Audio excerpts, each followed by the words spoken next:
A pimpin'. We didn't even get that. Being that I was thinking about doing it next week, but I'm definitely not going to do it next week because next week is about this. It's about Valentine's Day. Let's get into it. Fuck Valentine's. All right. So Valentine's Day. Valentine's Day is about the appropriation of the three gods. Let's get in there. These three gods always have different names, but they're always the same people.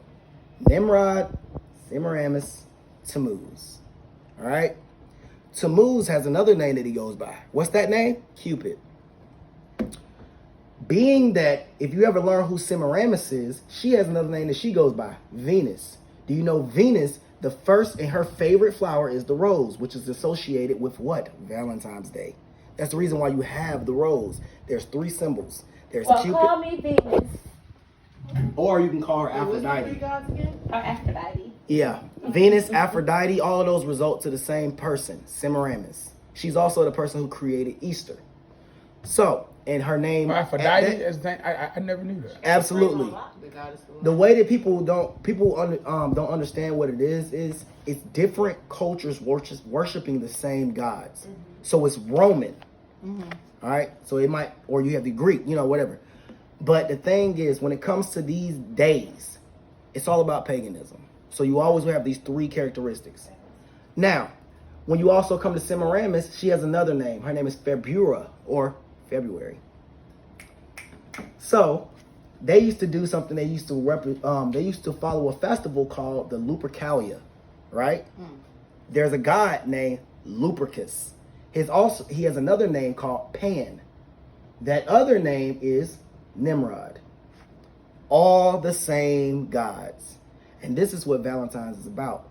It's about commemorating the three gods of ancient Rome associated with the three so-called gods in the Bible.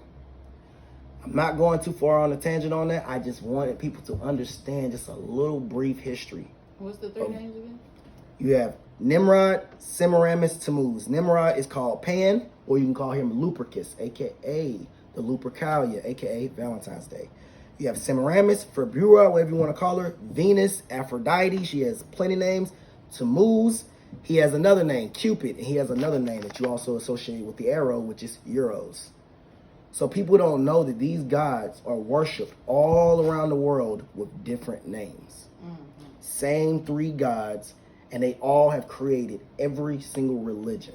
Not religion, my bad. Every single holiday. And majority of the religions. And that's all from my unpopular opinion. Hold on, so the Valentine's thing about the man getting locked up for loving multiple women, that's not true? No. Also, they'll try to say Valentine's Day is about Saint Valentine. Yeah, the guy that wrote poems to the women. Yeah, and that was your first Valentine's cards, right? Yeah. So what happened is, basically, they wanted a way to celebrate Lupercalia and Christianize it. So they took Saint Valentine and they made him a martyr. So they took that and they didn't want you to feel like you're still celebrating this, which is a pagan festival of fertility. Basically, they were sacrificing goats and dogs. They took all of this and they Christianized it and named it Valentine's Day. So, and let me make sure I got all this right. I think I got everything, yeah. And this is all results of the Roman Catholic Church. The end, you guys. I just want you to know what you're celebrating. Disagree? I agree. I'm listening. I'm listening. Because I don't know what that means.